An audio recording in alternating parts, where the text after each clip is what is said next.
요한복음 2장 13절부터 22절까지의 말씀을 세번역 성경으로 읽어드리겠습니다.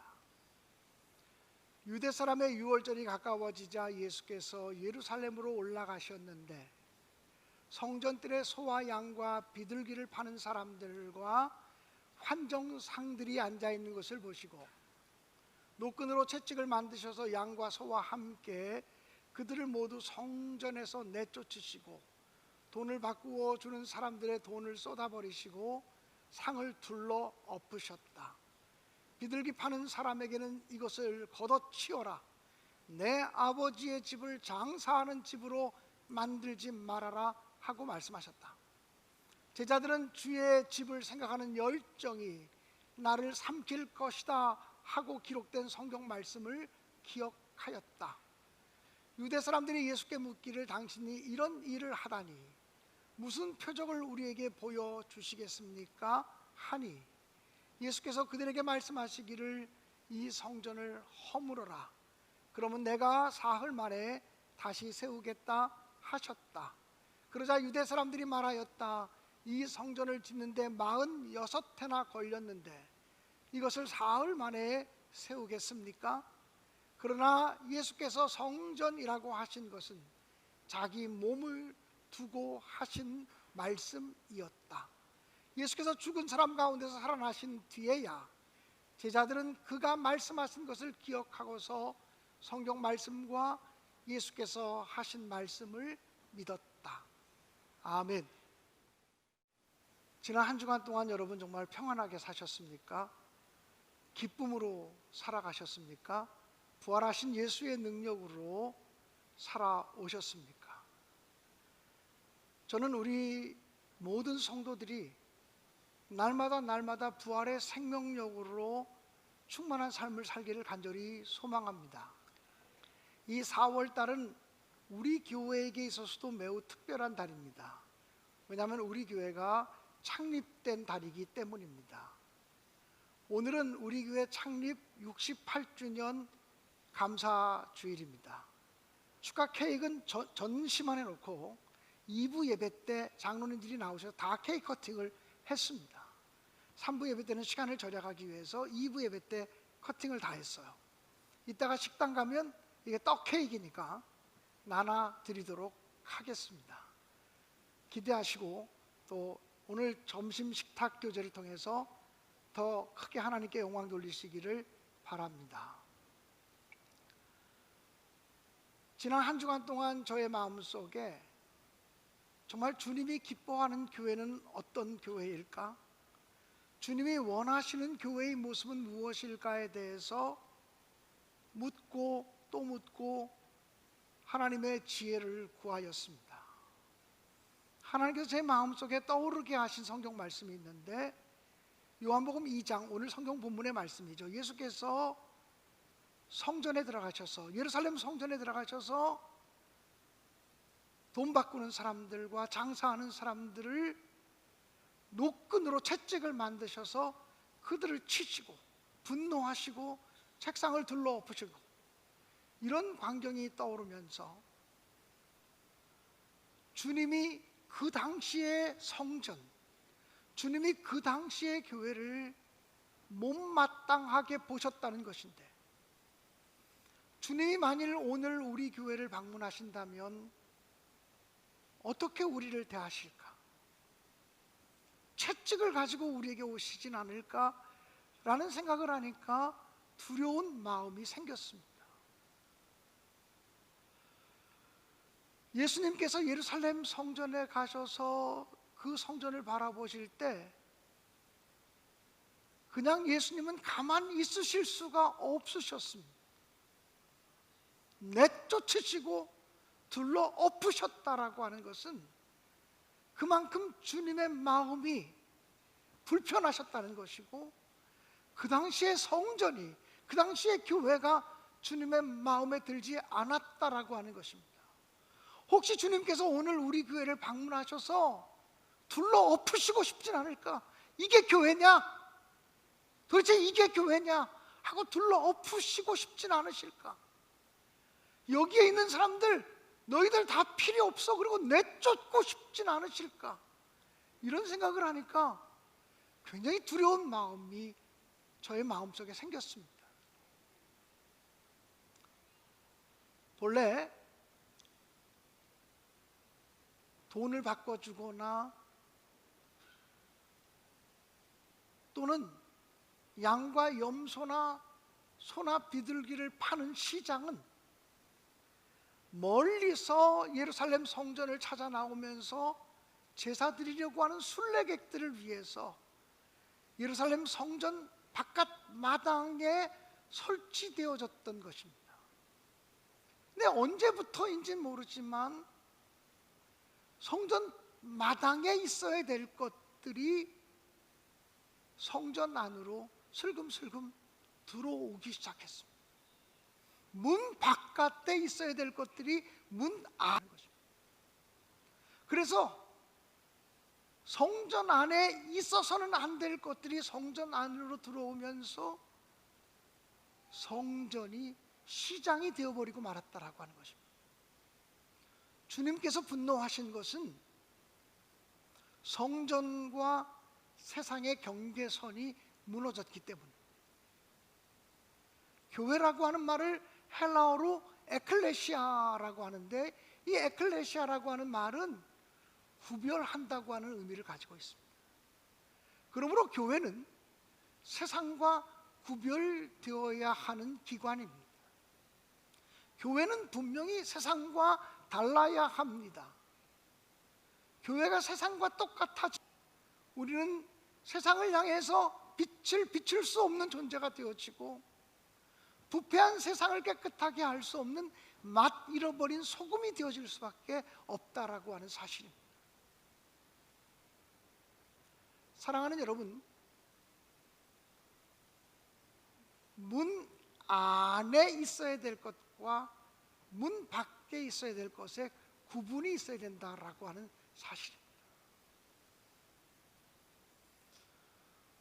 성전 안에 들어와서는 안 되는, 문 밖에 있어야 되는 시기와 질투와 미움과 증오와 분노와 거짓과 탐욕과 이런 것들이 문 안에, 성전 안으로 들어오면 교회됨을 잃어버리는 것입니다. 교회는 분명히 세상과 다름을 가지고 있어야 됩니다. 오늘날 우리 기독교의 가장 큰 위기는 세상과 너무 비슷해지고 있다는 거예요. 오늘 성도들의 가장 큰 위기는 세상 사람들과 성도들의 구분이 없어지고 있다는 것입니다. 성도란 극렬히 타는 풀무불 속, 용광로 속에 들어갈지라도 지켜야 될 것은 지켜야 되고, 성도란 사자굴 속에 들어갈지라도 안 된다고 말할 수 있는 것은 안 된다고 말할 수 있는 분명한 가치 기준을 가지고 살아야 된다고 분명히 믿습니다. 이건 안 돼요, 난 이럴 수 없어요 소리치며 뛰쳐나왔던 믿음의 족장 요셉처럼, 이건 아닙니다, 믿음의 사람으로 이렇게 살아갈 수는 없어요, 소리칠 수 있는 용기가 우리 모두에게 필요하다라고 하는 사실입니다.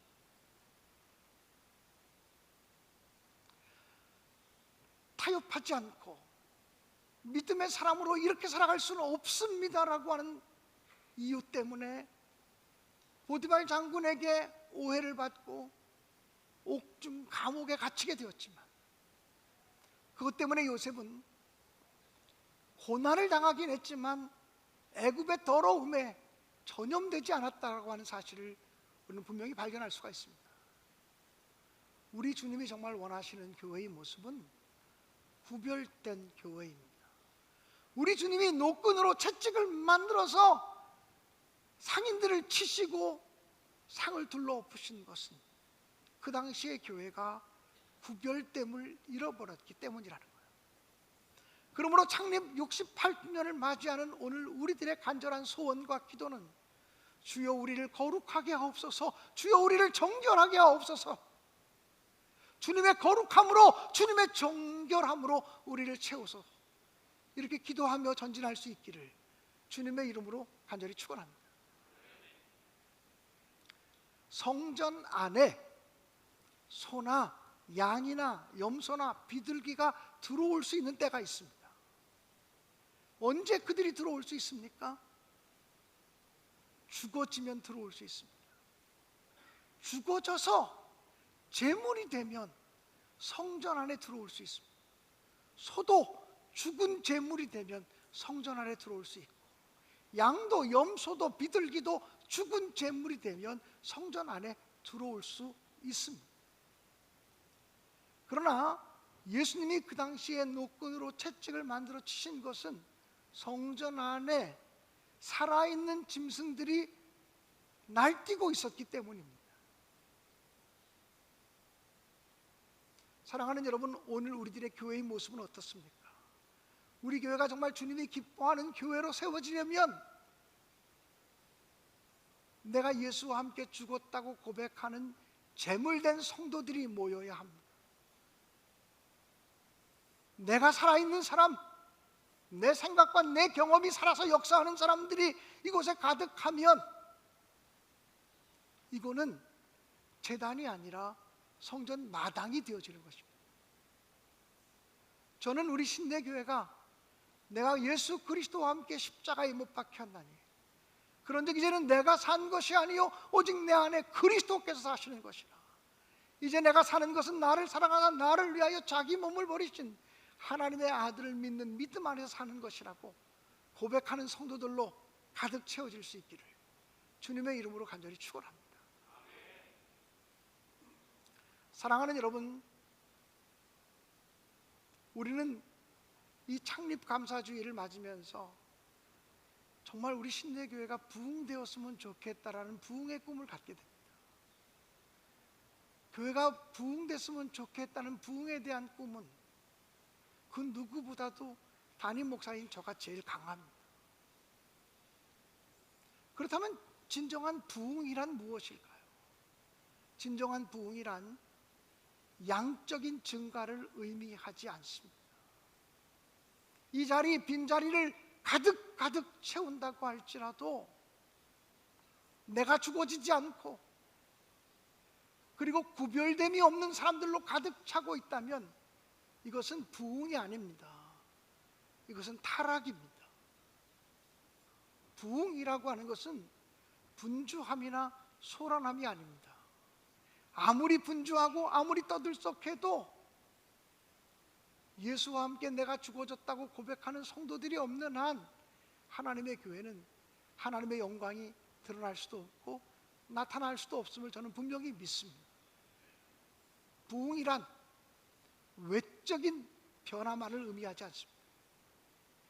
예배당을 새로 지으면 부흥하는 걸까요? 그렇지 않습니다. 예수 정신으로 가득하지 않으면, 예수 사랑으로 가득하지 않으면, 주님의 마음으로 우리가 충만하게 채워지지 않는 한 이것은 어떤 경우도 부흥이 아닙니다. 저는 우리 교회가 재단의 부흥이 일어나는 교회가 되기를 원하지 소란하고 떠들썩한 마당의 부흥이 일어나는 교회가 되기를 원하지 않습니다. 오늘날 한국 교회는 재단의 부흥이 아니라 마당의 부흥을 사모하는 교회들이 너무 많아졌습니다. 분주함과 떠들썩함과 그럴듯한 행사와 다채로운 프로그램, 이런 것들이 하나님의 교회의 부흥을 이야기하지 않습니다. 하나님의 교회의 부흥은 회복에 있습니다. 본질을 회복하는 것입니다. 그 본질이 바로 뭐냐면 십자가 정신이고 그 본질이 바로 희생과 나눔, 사랑이라고 저는 분명히 믿습니다. 사랑하는 여러분, 제가 저희 교회 새 예배당을 짓기 전에 기공 예배를 드리는 자리에서 이 말씀을 드렸지만 한 번 더 여러분과 나누고 싶습니다. 예전에 LA 근교 빈민촌에서 마르다 베리라고 하는 이름을 가진 여인이 있었습니다. 이 사람은 빈민 아이들에게 공부를 가르치고 싶은 마음이 생겼습니다. 저들이 계속 배우지 못하니까 이렇게 가난을 대물림하는 것이 아닌가라는 생각이 들었습니다. 그래서 하나님, 제가 저 아이들을 가르칠 수 있게 해주세요라고 기도를 시작했습니다. 그런데 일단 가르치려면 가르칠 수 있는 장소, 공간부터 확보해야 되는데 그것도 확보하기가 쉽지 않았습니다.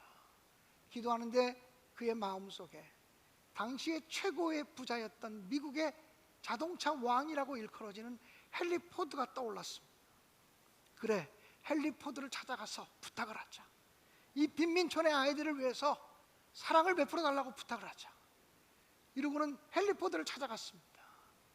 비서실에서부터 막혔겠죠.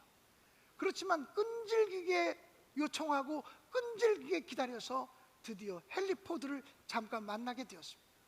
자기의 꿈을 얘기했습니다. 가난한 아이들을 가르치는 꿈, 가난한 아이들을 사람답게 양성하는 꿈에 대한 이야기를 했습니다. 헨리 포드가 아 그러세요? 그러면서 봉투에 뭘 하나 담아서 주었습니다. 자동차 왕이고 미국 최고의 갑부니까 큰 돈을 주었겠지라고 왔는데 여러분이 1달러짜리 지폐 하나가 들어있었습니다. 보기 좋게 거절한 것입니다. 당신 같은 사람 나한테 수도 없이 찾아와, 이런 것이죠. 그런데 그 여인은 하나님께 기도했습니다. 하나님, 제가 기도하는 중에 하나님이 제 마음속에 헨리 포드가 떠오르게 하셨고, 그리고 내가 하나님의 말씀에 순종해서 찾아갔고 어렵게 그를 만났고 그로부터 이 돈을 받았습니다. 내 생각과는 다른 금액이지만, 내가 도저히 상상할 수 없이 작은 금액이지만 여기에도 하나님의 응답이 있고 하나님의 뜻이 있음을 저는 의심하지 않겠습니다. 여기에서부터 시작하겠습니다. 그리고는 그 1달러를 가지고 나가서 씨앗을 샀습니다. 그리고 씨앗을 뿌렸습니다. 꽃을 가꾸었습니다. 그리고 정성스럽게 가꾼 꽃을 나가서 팔기 시작했습니다. 또 돈이 생기면 더 많은 씨앗을 사다가 씨앗을 뿌렸습니다. 꽃밭을 가꾸었습니다. 그리고 더 많은 꽃을 나가 팔기 시작했습니다. 4년, 5년, 6년, 7년이 지났을 때 드디어 모아진 작은 돈을 가지고 작지만 소중한 공간을 만들 수 있게 되었습니다. 공간을 만들고 그 공간을 오픈하는 그런 시간에 헨리 포드에게 초청장을 보냈습니다. 당신이 기증해 주셔서 우리 교육 공간이 마련되었으니 오셔서 축사를 해주시기 바랍니다. 헨리 포드는 생각이 나지 않습니다.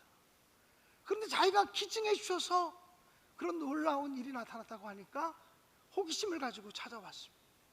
아주 초라하게 조그맣게 지어진 공간이지만 아주 정갈하게 꾸며진 교육 공간이었습니다. 마르다 베리가 이야기합니다. 자기가 그날 헨리 포드를 찾아갔고 헨리 포드로부터 정말 작은 돈을 받았지만 이것이 하나님의 응답임을 믿고 나는 이 씨앗을 뿌리고 물을 주고 가꾸고 그래서 오늘 이런 놀라운 역사를 이루었다고, 이런 희망의 씨앗을 뿌려주신 헨리 포드 씨께 정말 감사하고 있다고 이야기를 했습니다. 그 자리에 서 있는 헨리 포드가 얼마나 부끄러웠을까요? 나와서 축사를 하면서 100만 불을 기증하고 갔습니다.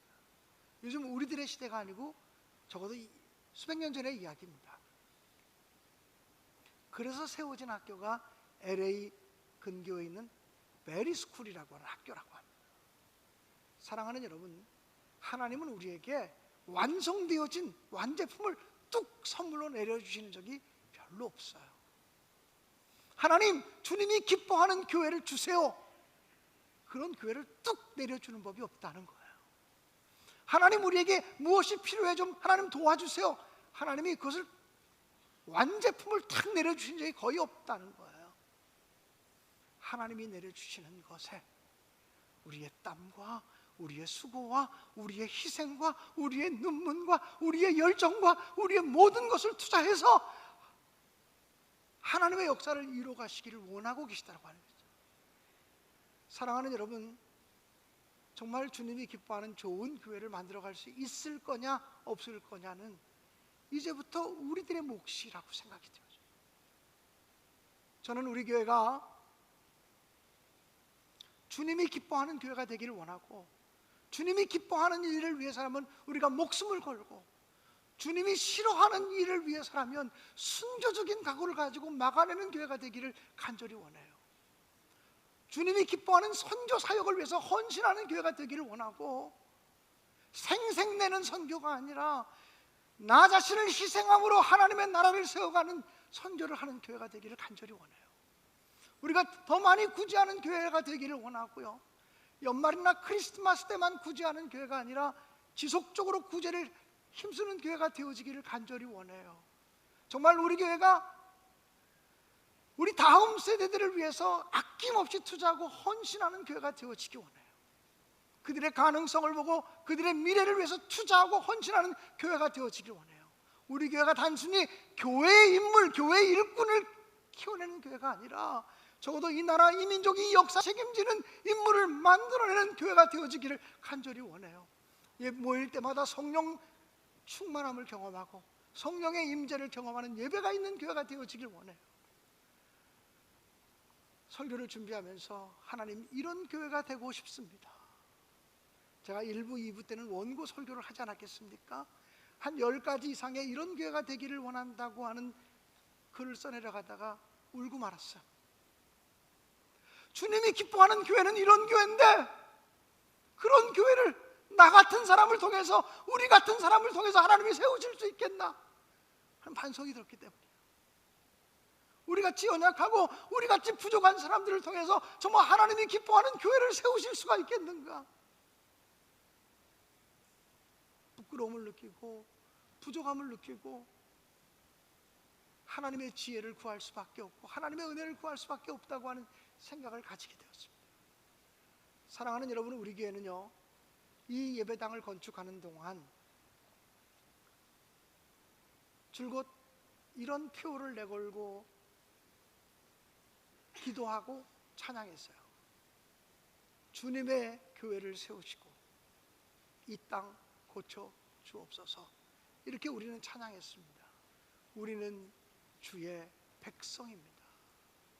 주님, 우리는 주님의 백성입니다. 주님의 크신 이름을 찬양하고 경배하고 노래하고 선포하기를 원합니다. 주님의 나라가 이 땅에 이루어지기를 간절히 원합니다. 이것 어두운 세상에 하나님이 우리를 빛으로, 우리를 소금으로 부르셨으니, 우리가 주님의 얼굴을 구하겠으니, 우리가 나 하나 복받고 나 하나 잘되고 나 하나 출세하고 이거 구하지 아니하고 주님의 영광스러운 얼굴을 구하겠으니, 주님, 우리를 새롭게 하시옵소서. 교회를 세우셔서 이 땅을 고쳐주십시오. 하나님이 기뻐하는 교회를 세우셔서 이 땅을 고쳐주십시오. 이 찬양을 얼마나 눈물을 부르며 우리가 눈물을 흘리며 불렀는지 몰라요. 오늘 창립 68주년 이 주일에 이 찬양을 다시 부름으로 결단하게 되기를 주님의 이름으로 간절히 축원합니다.